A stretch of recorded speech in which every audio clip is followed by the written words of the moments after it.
이스라엘에는 절기가 있는데 3대 절기와 7대 절기로 나누어서 볼 수가 있습니다.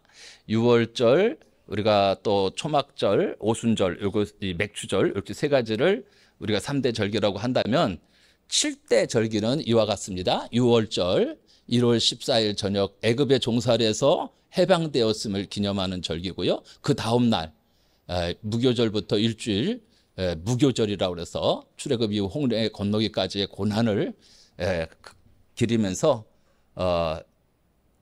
또 초실절은 무교절 후에 첫 안식일 이튿날 홍해 건너편에 상륙했음을 기념하는 절기고, 77절 맥추절 지난번에 지켰죠. 지난주죠. 그래서 오순절 홍해 건너는 50일이 되었을 때 7주를 7번 지났다. 그래서 홍해 건너는 50일 지났다. 그래서 요 절기를 지키고, 그다음에 이제 7월 1일 나팔절 우상숭배로 십계명을 깨워지기까지의 과정. 그다음에 대속죄일을 7월 10일로 지키고 있습니다. 근데 이제 역이 다르죠. 우리 이제 민간역과 히브리역이 달라서 요때 기간이 보통 7월 1일을 우리가 알고 있는 신년으로 보면 됩니다. 신년 1월 1일로 보면 될 것 같아요.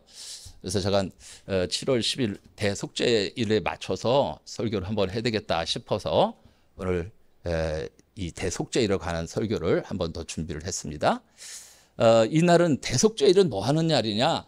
죄 용서를 받고 모세의 두 번째 십계명을 지키는 절기고, 초막절, 수장절, 장막절이라고 그러죠. 7월 15일 곡식을 추수하여 저장했다. 오늘날로 말하면 추수감사주일과 같은 절기를 지키고 있습니다. 자, 이 중에서 그 레위기 16장이 정하고 있는 이 속죄일, 이 날만큼은 감사제가 아니고 이 날은 온 성도들이, 온 백성들이 함께 모여서 회개하는 날입니다. 회개하는 날. 그래서 다른 날이 축제의 절기라면 이 날은 모든 사람들이 함께 모여서 회개하는 날로 정하고 있습니다. 6월절은 주님의 십자가 고난을 예표하고, 무교절은 성도의 선결된 삶을 예표하고, 초실절은 첫 열매로서 예수님의 부활과, 그리고 77절은 성령의 강림과 교회의 탄생을 통한 영혼의 추수를 맞이한 절기라고 해석할 수 있습니다. 그래서 유대인에게 있어서 이 7월에는 이 세 가지의 절기를 지키는 달인데, 유대인은 종교력과 민간력 두 가지를 사용하는데, 유대 종교력은 7월을 민간의 역의 1월로 새해가 시작되는 첫날을 7월 1일로 보고 있습니다. 그래서 나팔절부터 시작해서 7월 10일 대속죄일, 7월 15일부터 8해 동안 일주일 동안을 초막절을 지킨다. 이렇게 우리가 절기를 이해하시면 좋겠습니다. 자, 그래서 이 대속죄일은 백성들이 죄를 회개하며 슬퍼하는 날이요, 죄를 속죄받는 그런 날이 되겠습니다. 이 날에는 특별히 하는 일들이 있어요. 이 대속죄일에는 무엇을 하느냐? 금식하는, 금식. 그 다음에 회개합니다.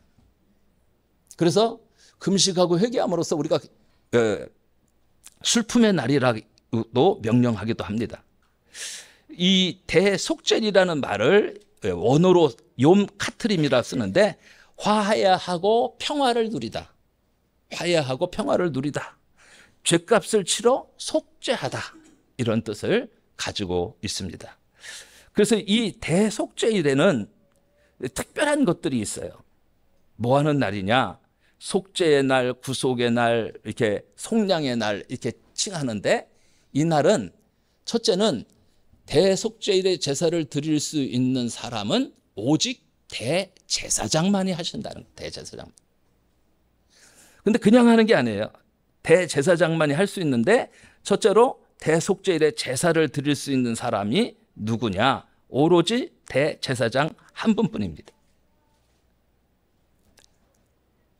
그럼 이 대제사장은 대속죄일을 어떻게 지켜야 되는가가 중요하겠죠?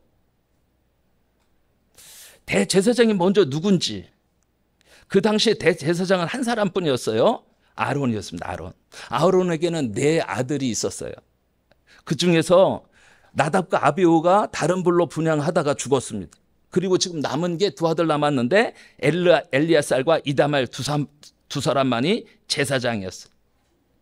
그러나 이 아론의 아들들이라고 해도 대속죄일의 제사를 집행할 수가 없습니다. 오로지 대제사장 아론만이 집행할 수 있는 것이었어요.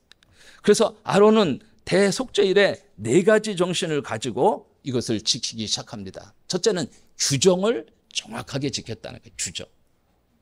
하나님께서 내리신 그 출애굽기와 레위기에 나타난 규정들을 어김없이 지켰다고 말하고 있습니다. 그래서 레위기 16장 1절로 2절에 보면 아론의 두 아들이 여호와 앞에 나가다가 죽은 후에 여호와께 모세에게 말씀하시니라. 내 아들들이 죽은 것을 먼저 알아라. 나답과 아비후가 죽지 않았느냐. 그러므로 너도 이 제사를 드릴 때는 이 규정 하나하나 정확하게 지킬지니라. 내 멋대로 제사를 지내서 안 된다라고 말씀하는 것입니다. 2절에 보면 여호와께서 모세에게 이르시되 내 형 아론에게 이르라. 성소에 장한 법궤의 속죄소 앞에 무시로 들어오지 말아서 사망을 면하라. 내가 구름 가운데서 속죄소 위에 나타남이라. 무시로 들어오지 말라는 것은 자기가 원하는 때 아무 때나 지성소에 들어오지 말고 정한 때에만 들어오라는 거죠. 정확하게 규정을 지켜서 대속죄일 제사를 집행하라고 말하는 것입니다. 이것이 첫 번째 조건이에요. 첫 번째 조건. 이 대제사장이 이 지성소 안에 들어가기 위해서는 일주일 전에 이 성소에 들어갑니다. 성전에 들어가서 준비를 합니다. 뭐를 준비를 하냐? 말씀으로 준비를 합니다. 거기에는 장로들이 있어서 토라를 가지고 교육을 시킵니다. 그래서 또 이 성전에 거해야 할 것은 부정한 자는 7일 동안 출입이 금지하게 돼 있어요. 어느 정도냐? 목욕을 몇 번 정도 하느냐면은 10번을 합니다. 10번. 목욕은 5번 하는 손과 발을 10번을 닦았다라고 돼 있어요. 그 다음에 세마포의 옷으로 갈아입는데 옷만 8가지예요. 8가지. 그래서 먼저는 자기의 정결을 위해서 엄청나게 이 노력했음을 이 일반 성경에 보다도 미드라시라는 그 책에 보면 그런 내용들이 나오고 있어요. 그래서 제사장이 얼마나 엄격하게 자신을 정결하게 했는지 철저하게, 특별히 졸지도 못해. 옆에 장로들이 계속 말씀을 가르치다 보면은 피곤하면 졸겠지요. 나이도 있고 하니까. 근데 졸지도 못하게 막 장로들이 엄격하게 교육을 시키는 거예요.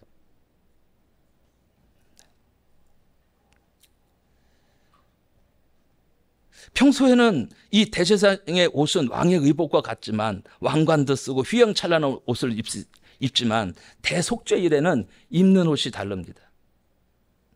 그래서 두 번째는 극도로 겸손한 자세를 가져라 그랬어요. 겸손한 자세를 가져라. 겸손하게. 거룩과 성결입니다.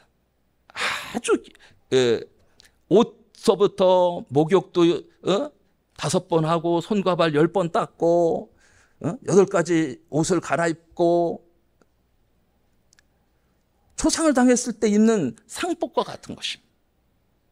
그래서 제사장이 만약 교만을 떨고 제사를 지냈다가는 그 자리에서 목숨을 면치 못하게 돼 있어요.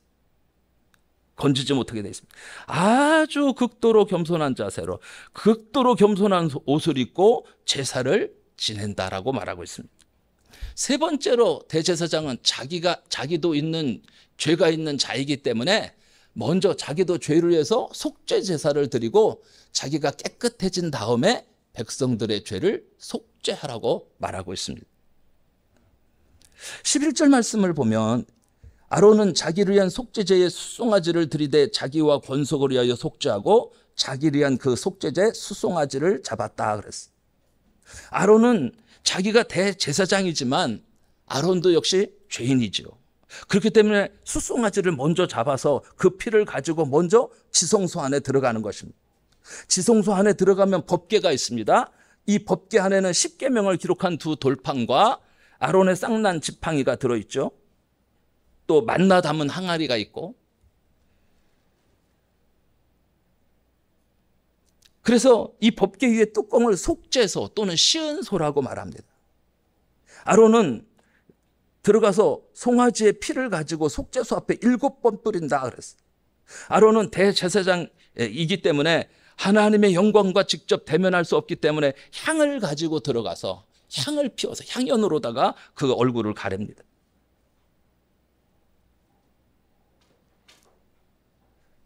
향과 구름을 피워서 하나님의 영광을 어느 정도 가린 다음에 숫송아지 피를 속죄소 앞에 뿌린다라고 기록되어져 있어요.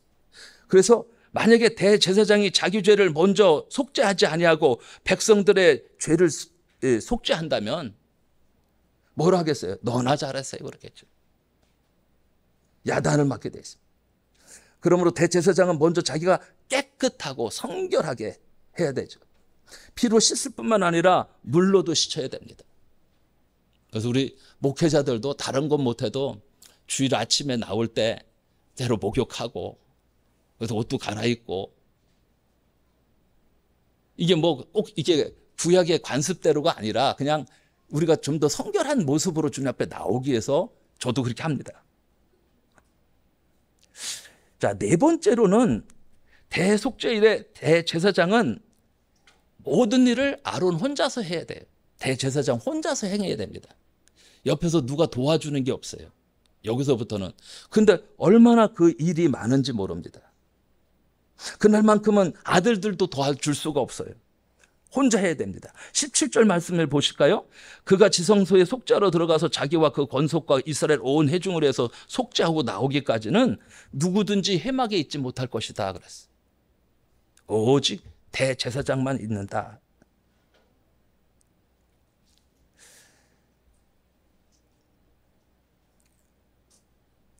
아론이 대속죄일에 잡아야 하는 짐승 수가 대략 몇 마리냐? 15마리 정도 됩니다. 15마리. 여러분 15마리를 잡는 동물 15마리 잡기가 한 마리 잡기도 힘들어 죽겠는데 우리 웬만한 사람은 한 마리도 못 잡아요. 그죠? 우리 같은 사람한테 뭐 양 갖다 주고 뭐 소 갖다 준다고 그러면은 그거 짐승 잡겠어요? 못 잡겠어요? 우리 못 잡죠? 돈 주고 잡아와야 돼요. 그 전문적으로 잡는 사람들한테. 우리가 어떻게 잡겠어요? 근데 혼자서 15마리를 잡아야 돼요. 양을 15마리를 잡는다고 한번 생각을 해보세요. 그게 쉬운 일이겠어요? 아마 아침부터 저녁까지 아주 거의 반나절은 이 짐승 잡는 데 다 보내지 않았을까 싶습니다. 민수기 29장 7절부터 11절에 그 내용이 나오고 있어요. 자, 7월 10일에는 너희가 성회로 모일 것이요 마음을 괴롭게 하고 아무 노동도 하지 말 것이며 너희는 수송아지 하나와 수양 하나와 1년 된 수양 7을 다 흠없는 것으로 여호와께 향기로운 제물로 향기로운 번제를 드릴 것이며 너희는 8절에 너희는 수송아지 하나와 수양 하나와 1년 된 수양 7을 다 흠없는 것으로 여호와께 향기로운 번제를 드릴 것이며 11절에 또 수염소 하나를 속죄제로 드릴 것이니 이는 속죄제와 상번제와 그 소제와 그 전제 외니라. 아니 얼마나 드려야 되는 거예요 도대체. 이 많은 짐승들을 잡는다고 아마 정해진 시간이 있는지는 잘 모르겠어요. 그것까지는. 근데 아마 이른 새벽부터 오전 내 이거 뭐 짐승만 잡는데 다 드리지 않았을까 싶습니다. 그들에게 어떤 그것을 잡는 특별한 기술이 있는지는 모르겠지만 굉장히 힘들고 어려운 일이죠. 또 그 옷이 뭐가 되겠습니까? 피가 터지고 그 짐승들 잡을 때 보면 막 피가 팍 튀거든요. 그런 거 다 경험하지 않겠습니까?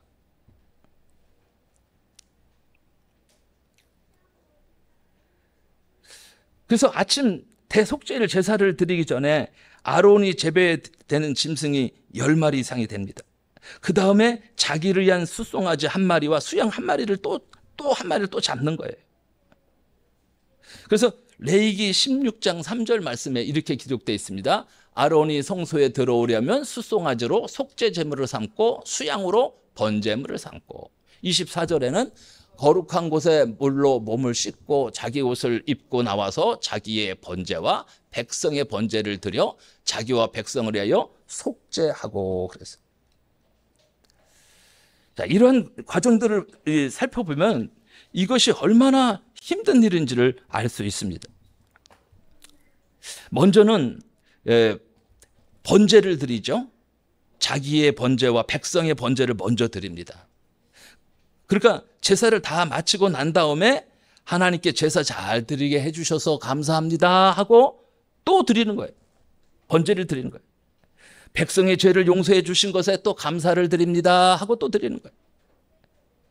그래서 도합 몇 마리냐? 15마리입니다.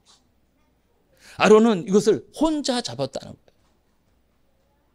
송아지, 염소, 양을 15마리 혼자 잡아야 했으니 얼마나 힘든 일이겠습니까? 모든 규정을 다 지켜서 극도로 겸손한 모습으로 흠이 없는 대제사장이 이 모든 일을 스스로 감당했다는 것이 과연 무엇을 의미하고 있을까요? 다시 말해서 대속죄일의 대제사장 아론은 과연 누구를 예표로 하고 있습니까? 우리의 죄를 위한 대제사장 대신 예수 그리스도를 예표하는 것입니다.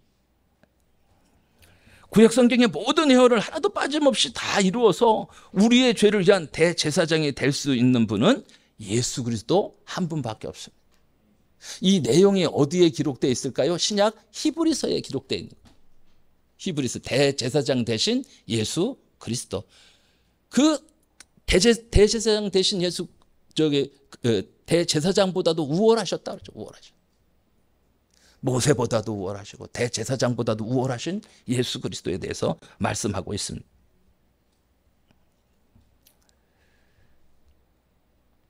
공자도 훌륭하고 맹자, 노자도 훌륭한 분이죠. 마호메트나 석가모니도 다 훌륭한 종교의 창시자입니다. 그러나 그들은 인류의 죄를 속죄할 수 있는 대제사장이 될 자격이 못 되죠. 우리의 죄를 위한 대제사장이 될 수 있는 분은 오직 한 분, 예수 그리스도 뿐이십니다. 그래서 우리는 어떤 신앙에서도 흔들리지 말아야 돼요. 천하 인간의 구원 얻을 만한 다른 이름을 우리에게 주신 일이 없다고 하셨습니다. 오직 우리를 구원하실 분은 예수님밖에 없습니다. 예수 그리스도만이 유일한 구원자가 되시기 때문에 사도들은 그렇게 외쳤죠. 그렇게 예수 그리스도를 증거했습니다. 사람들은 지식 좀 있으면 예수 믿으면 구원받느냐, 다른 종교에도 구원이 길이 있다라고 말하고 있습니다. 그러나 그 사람은 어리석은 사람이지. 가련한 사람이요, 불쌍한 사람이요, 무지한 사람이요, 구원의 체험이 없는 사람입니다. 오로지 우리를 구원하실 분은 예수 그리스도, 대제사장 대신 예수 그리스도 뿐이십니다. 그 예수님은 죄가 없고 흠이 없으셨고 구약의 모든 회오를 실현하시고 홀로 십자가에서 죽으신 분이셨습니다. 홀로 그 사명을 감당하신 분은 오직 예수님 뿐이십니다. 그러므로 구약의 대제사장은 오로지 예수 그리스도만을 예표하고 있습니다. 자, 특별히 이 백성들의 죄를 속죄하는 두 염소의 사건을 기록하고 있습니다. 대속죄일에 백성들의 죄를 위해서 속죄한 죄물을 살펴보겠습니다. 대제사장 아론은 자기의 죄를 위해서는 숫송아지와 수양을 잡았습니다만 백성들을 위해서는 염소 2마리를 선택합니다. 1년 된 깨끗한 염소, 흠이 없는 염소 2마리를 선택해서 제비를 뽑습니다. 먼저 첫 번째 제비를 뽑히, 첫 번째 것은 누구를 위해서 드렸다고요? 여호와를 위해서 드렸다 그랬어요. 첫 번째 것은 여호와를 위해서 드리고 두 번째 것은 아사셀을 위해서 드린다라고 말하고 있습니다. 16장 첫 번째 염소는 대제사장 아론이 죽어서 피를 가지고 속죄소 앞에 뿌리는 것입니다. 그래서 이스라엘 백성의 죄를 속죄하고 희막성막에도 뿌리는 것이고 밖으로 번제단의 뿔에도 바르고 7번을 뿌렸습니다. 그런데 이 첫 번째 염소는 2가지 효과가 나타납니다. 첫째는 이스라엘 백성의 죄가 속죄함을 받은 거예요. 무엇으로다가? 염소의 피로, 그죠? 염소의 피로. 이스라엘 백성의 죄가 속죄함을 받았다. 16장 30절 말씀에 이날에 너희를 하여 속죄하여 너희로 정결케 하리니 너희 모든 죄에서 너희가 여호와 앞에 정결하리라. 그래서 이 첫 번째 염소는 이스라엘 백성의 죄를 속죄하는 것이었다라고 말하고 있습니다.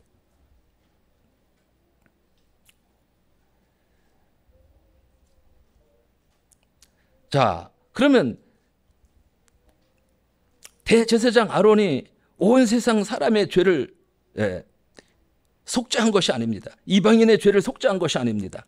이스라엘 백성, 선택된 민족, 선민이라고 그러죠. 선택된 민족 이스라엘의 백성의 죄, 택한 백성의 죄를 속죄한 것이다 라고 말하고 있어요. 그런데 예수님은 대제사장이 뿌린 피로는 이스라엘 백성만 구원했다면 예수님의 보혈의 공로는 온 백성, 온 세상 모든 사람의 다 죄값을 갚은 것입니다.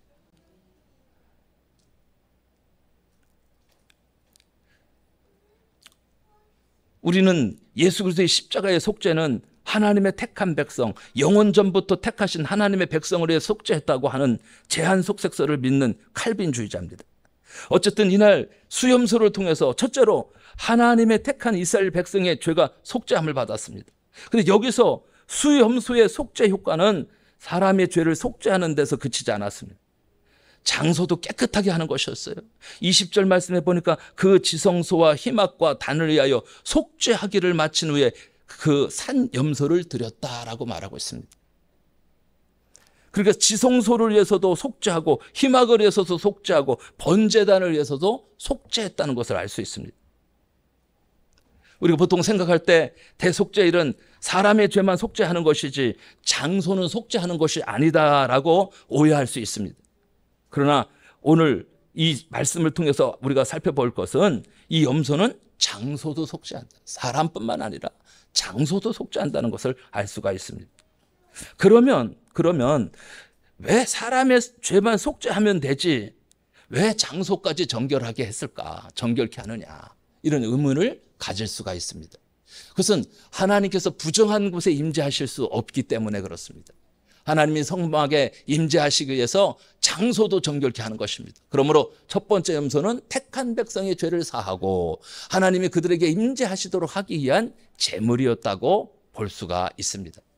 그러므로 이 첫 번째 제물은 누구를 상징합니까? 예수 그리스도를 상징하는 것입니다. 그러면 두 번째 염소는 어떻게 됩니까? 두 번째 염소는 아사셀 염소라고 우리가 이름하고 있습니다. 8절에 보십시오. 두 염소를 위하여 제비 뽑되 한 제비는 여호와를 위하고 한 제비는 아사셀을 위하여 할지며 10절에 보니까 아사셀을 위하여 제비 뽑은 염소는 산대로 여호와 앞에 두었다가 그것으로 속죄하고 아사셀을 위하여 광야로 보낼지니라 라고 말씀하고 있습니다.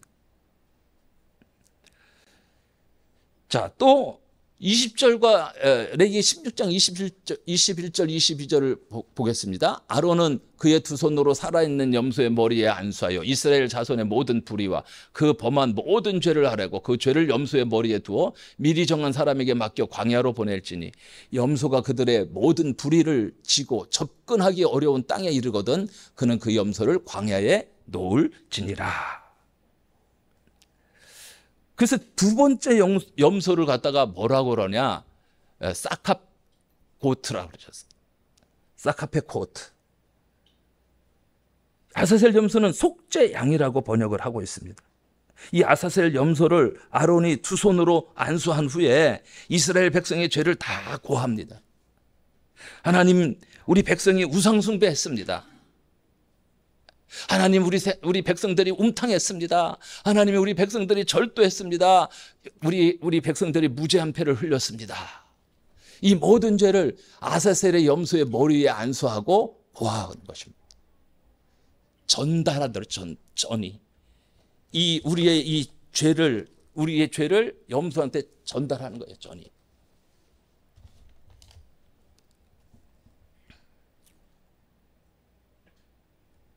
그래서 이렇게 하는 것을 이 대속죄이라고 하는 것은 대제사장 아론이 백성 전체의 죄를 고하는 날이기도 합니다. 염소에게 그 죄를 전가시켰어요. 죄의 전가.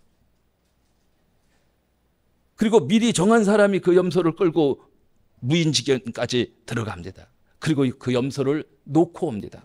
그 염소는 앞으로 가다가 벼랑에 떨어져 죽을 수도 있고 사자가 와서 잡아먹힐 수도 있고 병들어서 죽을 수도 있습니다. 어떻게 되는지 모릅니다. 그러면 이 아사셀 염소는 무엇을 예표합니까? 이것은 예수 그리스도를 예표하는 것입니다. 이스라엘 백성들이 대속죄일의 속죄의 제사의 결과를 보여주는 겁니다. 속죄일의 제사를 통해서 이스라엘 백성아 너희 죄는 어떻게 되었는지 아느냐? 아사셀 염소를 보면 알 수 있는 것이니라. 너희 죄는 몽땅 아사셀 염소에게 옮겨져서 너희가 알 수 없는 곳으로 멀리 멀리 사라져 버렸느니라. 그런 것을 그림자처럼 보여주고 있는 것입니다. 자, 우리의 죄가, 예수님은 우리의 죄를 전가시키신 분이십니다. 그래서 예수를 믿는 것 자체가 얼마나 중요한 일인지 모르죠. 우리의 죄 문제를 해결할 수 있는 방법이 뭐가 있을까요? 돈을 내면 될까요? 벌금, 우리가 죄 짓고 벌금 내잖아요. 자동차 법규 어기면 범칙금 나와서 벌금 내서 문제를 해결할 수 있고, 또 뭐 구류를 살든지 어떤 방법으로 그 문제를 해결하려고 하죠. 그런데 인간이 지은 죄를 해결할 수 있는 방법은 예수의 보혈로 피값으로 갚는 겁니다. 속전이라고, 속전을 지불했다. 예수님이 흘리신 보혈로 속전을 지불했다. 값을 지불했다 이거예요.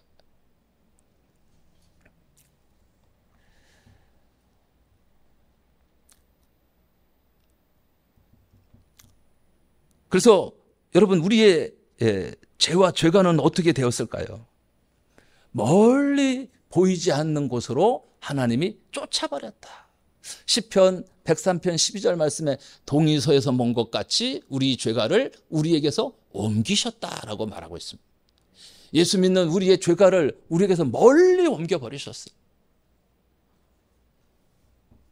어떤 분은 죄의 문제가 해결되지 않아서 고통 중에 신음하시는 분들이 있어요. 한 유튜브를 봤더니 그 이라크에 참전했던 병사가 그 전쟁의 그 악몽에서 그 깨어나지 못하고 막 뭐 어찌 할 줄을 모르더라고요. 그 PTSD인가요? PTSD? 네? PTSD 그 증후군이라고 그래가지고 그 전쟁의 그 트라우마 그 겪은 그 고통을 막 견뎌내지를 못하더라고 막. 할 수가 없다. 그래서 그 엄마한테 물어보더라고요. 보통 얼마나 시간이 걸립니까? 그러니까 한 20분 동안 그렇게 딱 그런 증상이 찾아오면 한 20분 동안 그 전쟁 놀이를 하고 있다는 거예요. 얼마나 그 고통이 상처가 큰지. 어떤 분은 과거에 지은 죄가 있어요. 몸을 팔았어요. 그러다 결혼을 해가지고 애를 낳고 잘 살고 있어요. 근데 그 고통에서 벗어나지를 못하는 거예요. 내가 과거에 지었던 나의 죄 때문에 그 고통에서 막 벗어나지 못하고 늘 괴로워하는 거예요.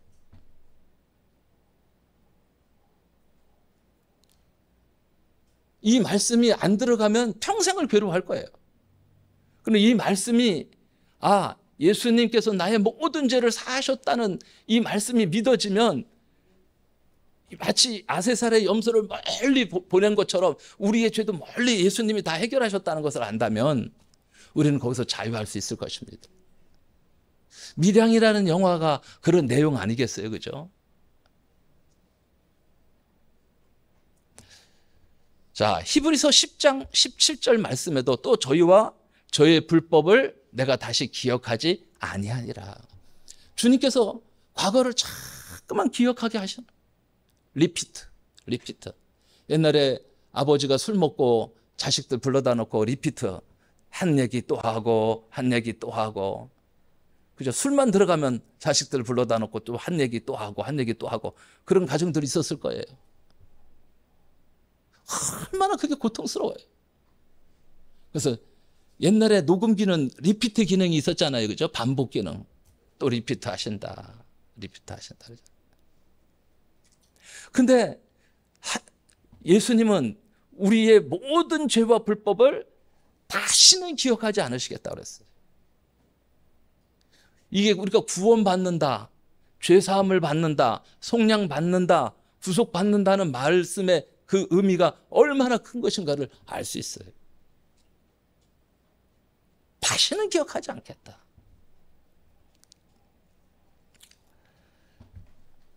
우리는 이제 모든 죄악의 짐을 벗어버려야 됩니다.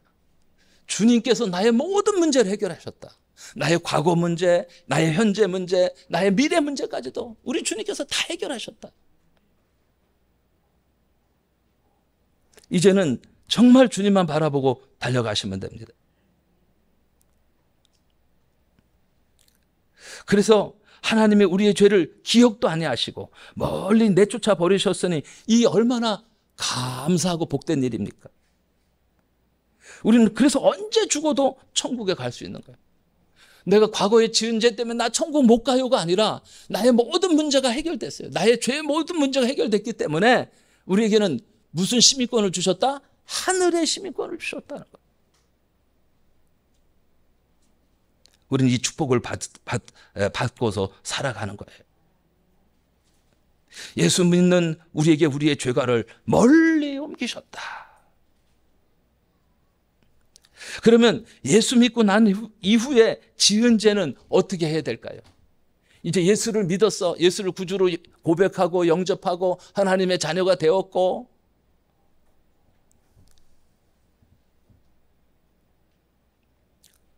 그때부터는 이제 하나님의 징계가 따르겠죠. 또 회개하고, 그죠? 이미 구원받은 자는 지옥에 가지는 않지 않습니까? 구원받았기 때문에. 이제 이 문제를 가지고 오해를 하는 거예요. 특별히 이제 다른 교단의 이 알미니안주의하고도 이 문제를 가지고 오해를 할 수가 있어요. 성도의 견인, 하나님은 하나님의 자녀를 끝까지 붙들어 주신다. 이게 성도의 견인이거든요. 이게 칼빈주의거든요. 그런데 다른 교단, 성결교, 알미니안주의에서는 그렇게 하지 않는다고요. 구원받았으면 뭘 해야 된다? 봉사해야 된다, 봉사. 공로가 있어야 된다. 그리고 그 죄를 범했으면 거기서 탈락시킬 수도 있다. 그렇게 나오는 거예요. 그래서 열심히 봉사하는 거죠. 우리는 한 번 자녀는 영원한 하나님의 자녀다.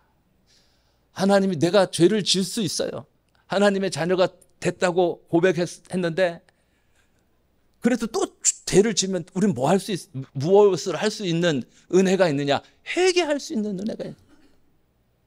회심과 회개는 틀립니다. 회심은 한 번 돌이키는 것을 말하는 거예요. 그래서 구원받는 거예요. 그런데 우리가 또 죄를 큰 죄든지 작은 죄든지 또 지을 수가 있죠. 만약에 그렇지 않다면 살아남을 수 있는 사람이 어디 있겠어요? 저 사람이 과연 구원받은 사람인가 안 받은 사람인가를 어떻게 구별할 수 있느냐. 문제는 그것 아니겠어요?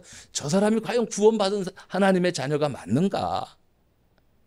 변화된 모습으로 알겠죠. 하나님은 구원받은 사람들을 변화시키잖아요. 온전한 하나님의 사람으로 만들어 가잖아요.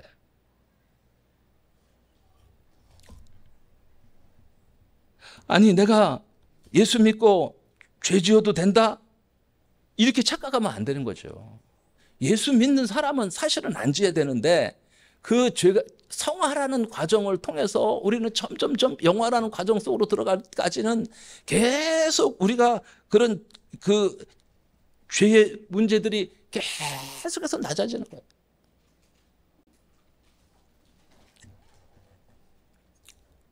나는 지옥 가기는 다 틀렸으니까 나 이제 죄 막 짓고 살 거야. 마음대로 살 거야. 그렇게 해서 죄를 지어서는 안 된다는 겁니다. 천국과 지옥은 예수 믿는 순간 결정되는 것입니다. 천국 갈 사람이 하나님께 잠시 징계를 받는 것이 지옥 갈 사람이 복 받는 것보다 100번 나은 것입니다. 그러므로 예수 믿는 여러분, 구원의 확신을 가지고 살아가시기를 바랍니다. 나는 예수 믿고 구원받았다. 나는 천국 백성이다. 그러면 이제 우리가 삶으로 보여줘야죠. 삶으로. 구원받은 백성답게 삶으로 보여줘야죠.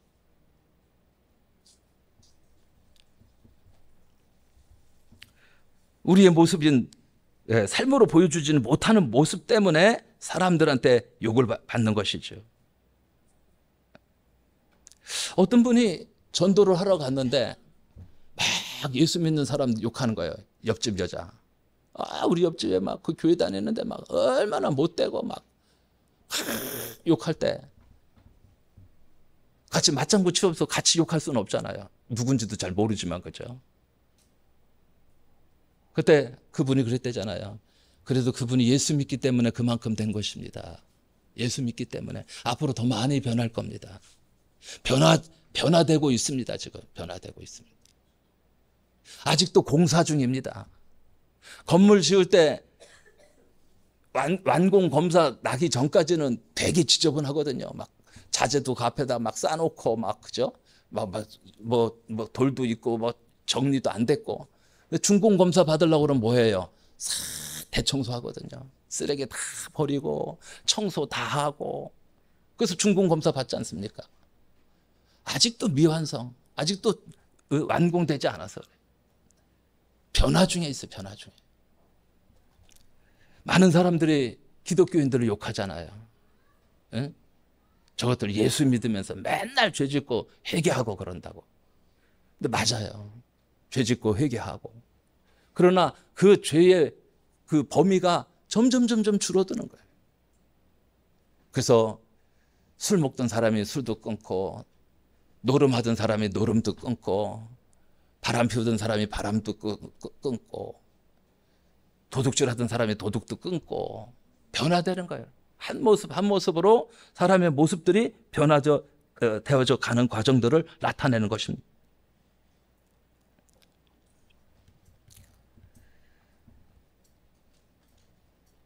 자, 그렇다면 과연 이 대속죄일에 우리 백성들이 취할 태도는 뭐냐? 29절 말씀해 보니까 너희는 영원히 이 규례를 지킬지니라. 7월달 곧 그달 10일에 너희는 스스로 괴롭게 하고 아무 일도 하지 말되 본토인이든지 너희 중에 우거하는 객이든지 그리하라. 이 규례를 지키라는 거예요. 지키라.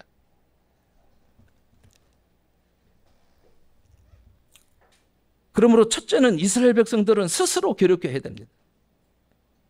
이것은 몸을 괴롭게 하라는 것이 아니라 영혼을 괴롭게 하라는 거예요. 천주교에서는 이 부분을 이제 오해를 하니까 고행을 통해서 또 구원받는다라고 생각을 했어요. 고행. 그래서 미션이라는 영화 보면은 그 피그미족들 막 팔아 넘겼던 그 사람이 막 뒤에 쇠사슬 끌고 산에 올라가거든요. 그 고행을 통해서 그 죄의 문제를 해결받는다고. 지금도 아마 그렇게 생각할 거예요. 루터도 그랬어요. 루터도 무릎팍으로 다 계단 올라가면서 그런 고행을 통해서 구원받는다라고 생각을 했던 거예요.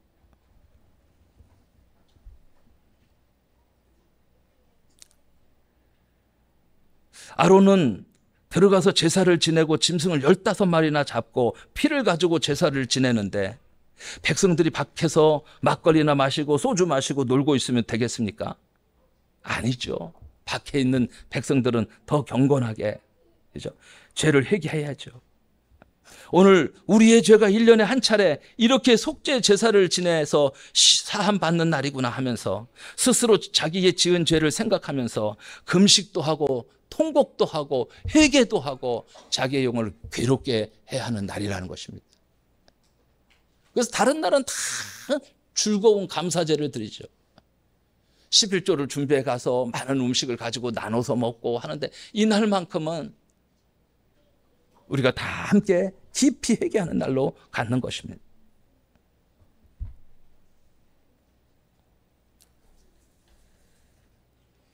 두 번째로 그날은 백성들이 자기 직업을 위한 일을 해서는 안 됩니다. 31절에 보니까 이는 너희에게 큰 안식일인즉 너희는 스스로 괴롭게 할지니 영원히 지킬 규례다 그랬어요. 그러면서 자기 집에 거하는 객이든 종이든 아무 일을 시키지 말고 다 안식하라고 말하고 있습니다. 다 지켜 행하라는 거예요. 무엇을 의미합니까? 우리는 우리의 죄를 위해서 내가 노력해서 내 죄가를 갚아보겠다는 시도를 하지 말라는 것입니다. 내가 과거에 인생 50살을 살면서 지은 죄가 크니 내가 선행을 해서 내 죄가를 깊이 갚아보겠다? 그런 소리 하지 말라는 거예요. 내가 내 죄가를 갚겠다? 오히려 더 죄를 지을 수 있다는 것입니다. 우리의 노력으로는 죄를 더하면 더했지 속죄할 수 없다는 거예요. 우리의 노력으로 되는 것이 아닙니다. 죄의 속죄는 오로지 적합한 대제사장이 피를 가지고 제사를 드려야 이루어지는 것이었습니다.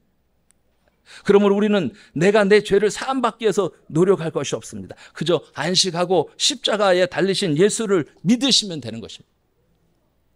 예수님 믿으시면 됩니다. 예수 그리스도를 믿는 길 이외에 죄사함을 받을 길이 없어요.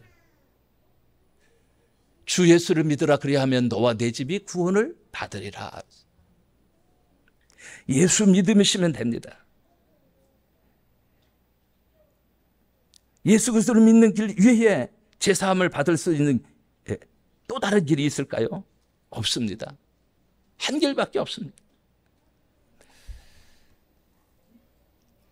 자, 세 번째로 2절을 읽어보겠습니다. 거룩한 곳에서 물로 몸을 씻고 자기 옷을 입고 나와 자기의 번제와 백성의 번제를 드려 자기 백성을 위하여 속죄하고.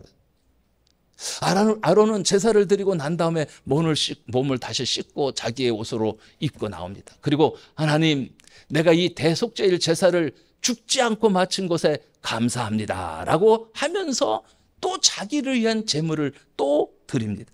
번제물을 드리죠. 번제물.